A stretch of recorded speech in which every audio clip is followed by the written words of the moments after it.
Assalamualaikum warahmatullahi wabarakatuh. Perkenalkan, nama saya Muhammad Gaddafi dengan NIM 2002130303040. Pada video kali ini saya akan menampilkan hasil video di saat saya melakukan pengamatan volume kendaraan yang merupakan tugas dari mata kuliah Geografi Transportasi. Dalam tugas pengamatan volume kendaraan ini dilakukan di 4 titik lokasi. Adapun dari 4 lokasi tersebut berada di Kecamatan Kalisan. Lokasi pertama Jalan Patimura nomor 29 Kalisan, lokasi kedua Jalan MH Tamrin, lokasi ketiga Jalan Kalisan Maya, dan lokasi yang keempat yang terakhir adalah Jalan Imam Bonjol.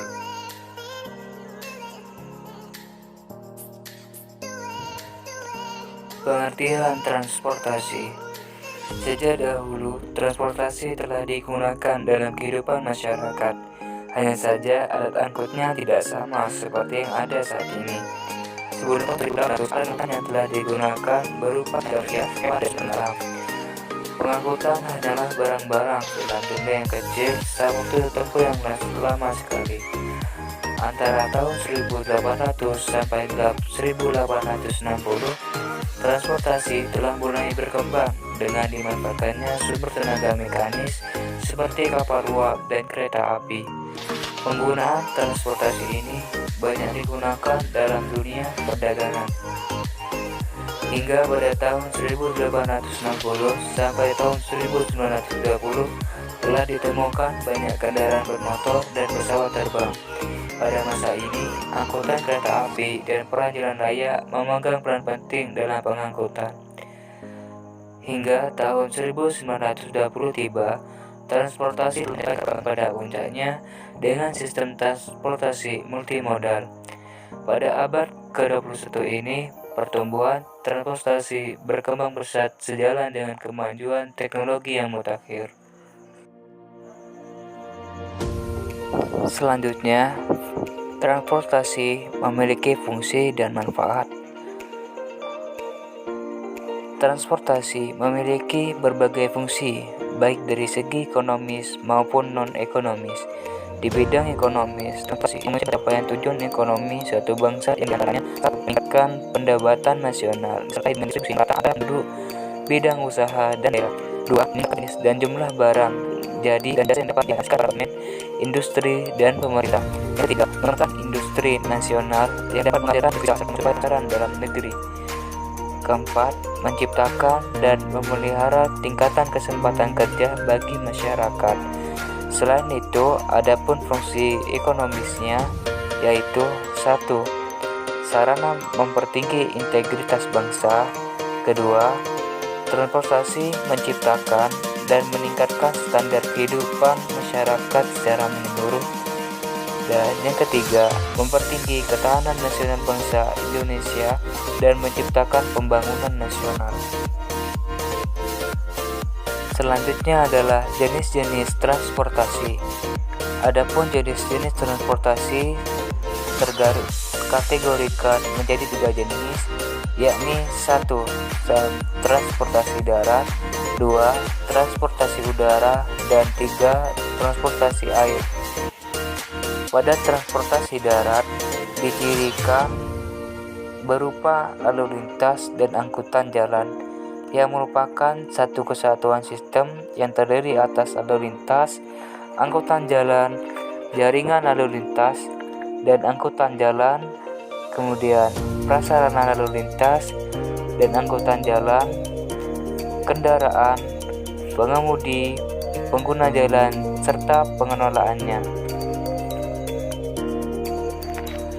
Adapun jenis contoh transportasi darat meliputi seperti sepeda motor, mobil, beca, truk, pickup, dan contoh jenis kendaraan lainnya. Kemudian selanjutnya adalah transportasi udara. pembahasan transportasi udara meliputi yakni prasarana transportasi udara, kemudian sarana transportasi udara atau moda udara, dan yang terakhir mengenai sistem transportasi udara dan serta aspek teknik penerbangan. Pada prasarana transportasi udara meliputi 1.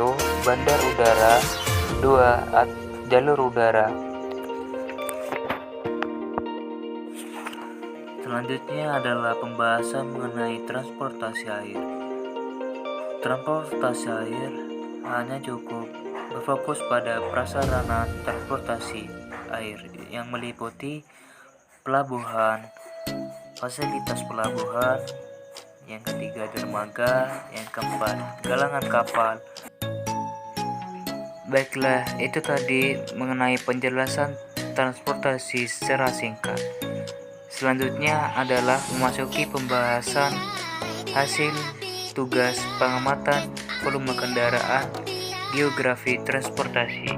Pada penelitian ini yang berfokus terhadap poin perhitungan volume kendaraan dan pengukuran suatu kualitas sarana jalan. Pada pengukuran suatu volume kendaraan dilakukan perhitungan selama dengan jam terhadap suatu kendaraan yang melintasi pada satu jalan. Kemudian hal tersebut dianalisis dengan perhitungan per menit hingga per jam, dan kemudian perhitungan tersebut dilakukan di saat 3 sesi, yakni sesi pagi, sesi siang, dan sesi sore. Kemudian pada aspek pengukuran kualitas suatu sarana jalan dilakukan dengan melakukan pengukuran lebar jalan terhadap vegetasi dan perumahan penduduk untuk mengetahui idealnya suatu sarana jalan. Jadi pada akhirnya penelitian ini bertotal dengan waktu selama 1 bulan. Dengan dijinya di setiap lokasi dilakukan pengamatan selama 1 pekan, dilanjut dengan hasilnya hingga total keseluruhan waktu selama 1 bulan.